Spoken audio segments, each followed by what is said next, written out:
प्रिय विद्यार्थियों, आज हम चर्चा करेंगे कक्षा नवमी में पाठ है रीढ़ की हड्डी। तो अब ऑनलाइन क्लासेस के दौरान क्या है बेटा, एक एक पंक्ति पर चर्चा करना थोड़ा मुश्किल है क्योंकि हम सामने मिल नहीं पा रहे हैं। तो जो मुख्य प्रतिपाद्य है यानी पाठ का जो प्राण है वो मैं आपको बताऊंगा 3 प्रश्नों के माध्यम से। इसमें जो पहला प्रश्न है वो यह बनता है कि लड़की का पिता उमा के पिता उमा को पढ़ाते हैं, ग्रेजुएशन कराते हैं और सगाई के समय भी उसकी शिक्षा को छुपाते हैं। ऐसा क्यों? यानी 2 विरोधाभास हो गया, पढ़ाते भी हैं और शिक्षा को छुपाते भी हैं। ऐसा क्यों? अब इसका उत्तर किस प्रकार से आपको देना होगा कि हाँ, उमा के पिता राम स्वरूप अपनी पुत्री को खूब अच्छे से पढ़ा लिखा करके उसको एक अच्छा नागरिक बनाना चाहते हैं। उन्होंने बच्ची को खूब अच्छी शिक्षा दी, लेकिन हमारे समाज में कुछ इस तरह की धारणाएं, इस तरह की परंपराएं, इस तरह के रिवाज हैं कि वो ये चाहते हैं कि लड़की ज़्यादा पढ़ी लिखी नहीं होनी चाहिए। ऐसा लोगों का मानना है, बल्कि ये धारणा गलत है।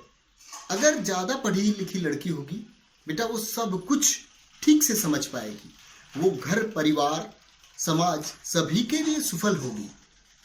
तो समाज जो है उसकी मानसिकता अभी तक भी इस बात को समझ नहीं पाई है और वो चाहते हैं कि बस लड़की इतना ही पढ़ी लिखी हो कि वो बस एक पत्र पढ़ ले, छोटा मोटा हिसाब कर ले 100 200 500 रुपए का, बस इतना ही चाहते हैं। तो लड़का जो है उसके पिता ऐसा चाहते हैं कि लड़की कम पढ़ी लिखी हो और दहेज पूरा मिले।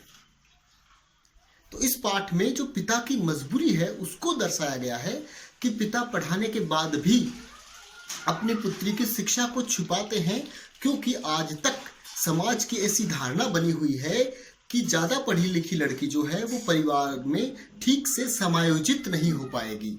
समायोजित का मतलब है एडजस्ट होना। तो हमें इस बात को समझना पड़ेगा कि ऐसा नहीं है, बल्कि ज़्यादा पढ़ी लिखी जो लड़की होगी वो ज़्यादा जानकारियाँ रखेंगी, ज़्यादा समझदार होगी, वो परिवार के न सिर्फ समृद्धि बल्कि स्वास्थ्य के लिए भी अधिक वो जागरूक होंगी, वो जानकार होंगी। दूसरा जो प्रश्न है वह बनता है कि लड़के के पिता गोपाल प्रसाद विवाह को बिजनेस मानते हैं।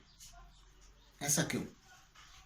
तो आपको इसका उत्तर इस प्रकार से देना होगा कि समाज में अभी भी ऐसे लोग हैं जो वास्तव में विवाह को बिजनेस मानते हैं। वो सबसे पहले विवाह करने की बात शुरू करने से पहले ही वो ये दिमाग में चित्र बना लेते हैं कि लड़की का पिता हमें कितना दहेज दे पाएगा।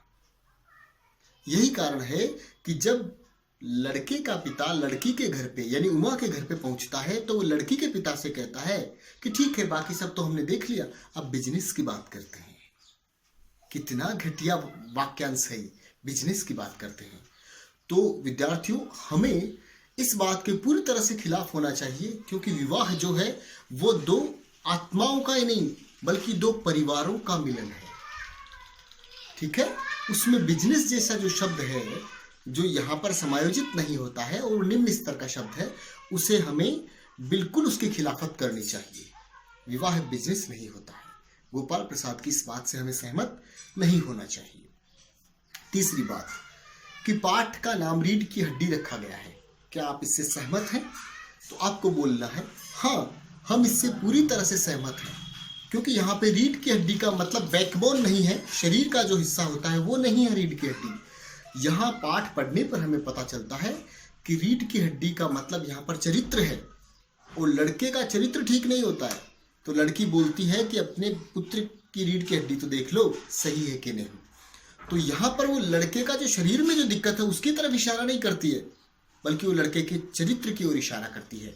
तो रीढ़ की हड्डी पाठ जो है वहाँ पर चरित्र की बात की गई है।